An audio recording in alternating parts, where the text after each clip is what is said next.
All right, so we're going to talk about 6.3 Indigenous responses to state expansion. Thematic focus for this is governance.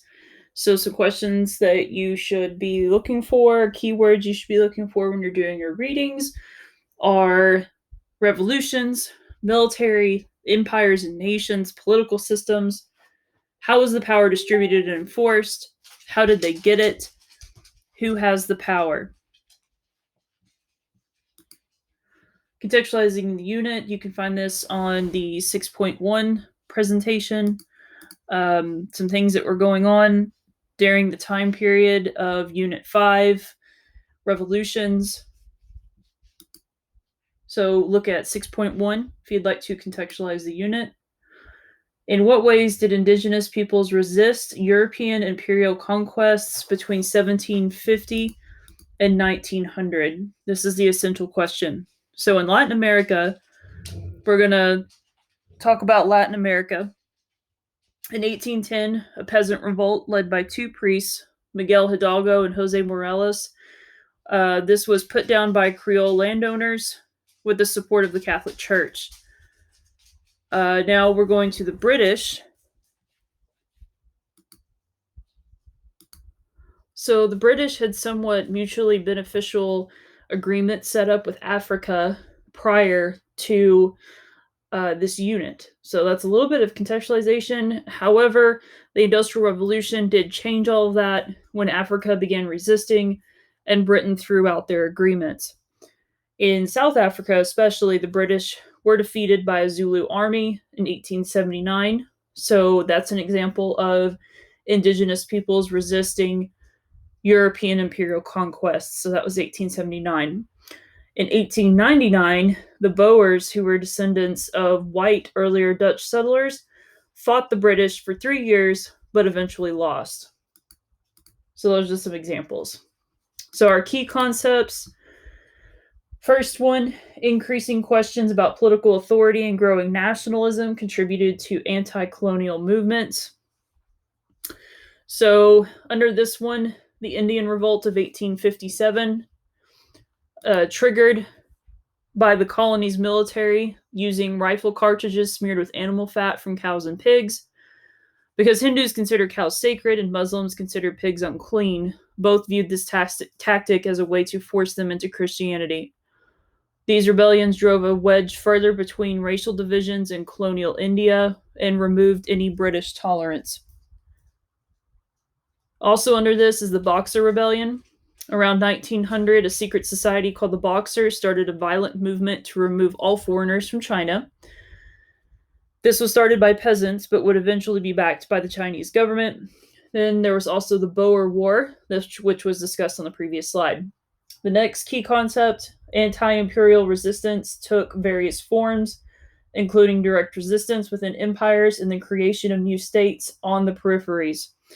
So under this one, we have the establishment of independent states in the Balkans, created as they gained independence from the Ottoman Empire and the Austro-Hungarian Empire. These would include Greece, Serbia, Montenegro, Romania, Bulgaria, and Albania. Semi-independence in Egypt. Egypt would have a lot of turnover during this time period,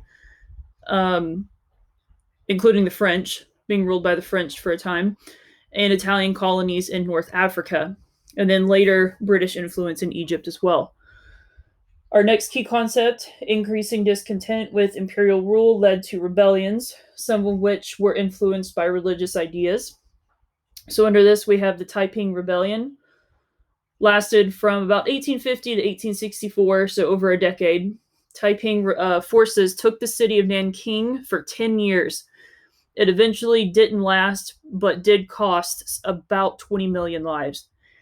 We also have an example of this, which is the Ghost Dance, which is a conflict in the United States from about 1890 to 1891, where the U.S. military killed about 300 or so unarmed Lakota Sioux Native Americans. And they were mainly women, children, and elderly, especially the most famous being Wounded Knee. Started because the Lakota were upset over basically the United States violating their treaties around the area of South Dakota.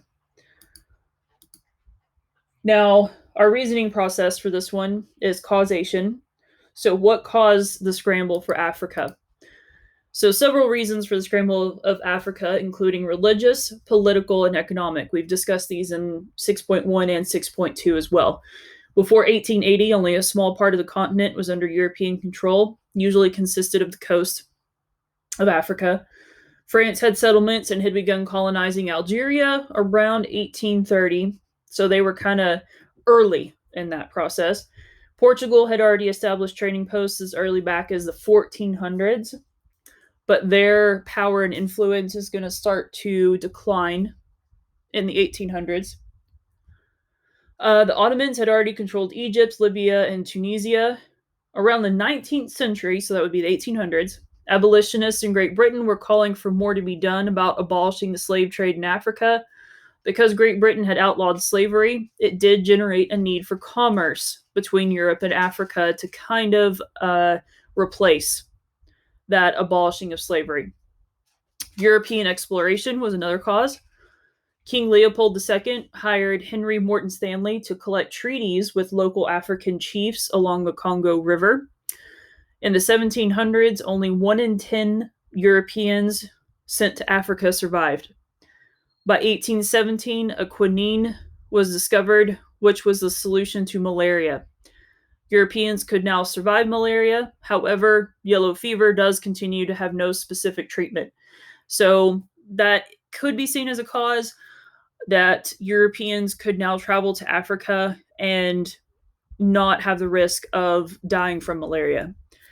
Once Germany and Italy unified in their respective regions, there was no longer any land left to expand in Europe. So this would force a lot of the stronger European countries to start looking outside their own borders to gain more power, which equals land. Military innovations also led to the scramble. At the start of the 1800s, Europe was only slightly ahead of Africa in terms of weapons. Europe had long been supplying regions of Africa with weapons. This is something that had already been going on. However, in the late 1860s, several innovations came about that much improved rifles and led to Europe holding onto this new technology over Africa in order to stay ahead of the continent. So that wraps up 6.3 Indigenous responses to imperialism.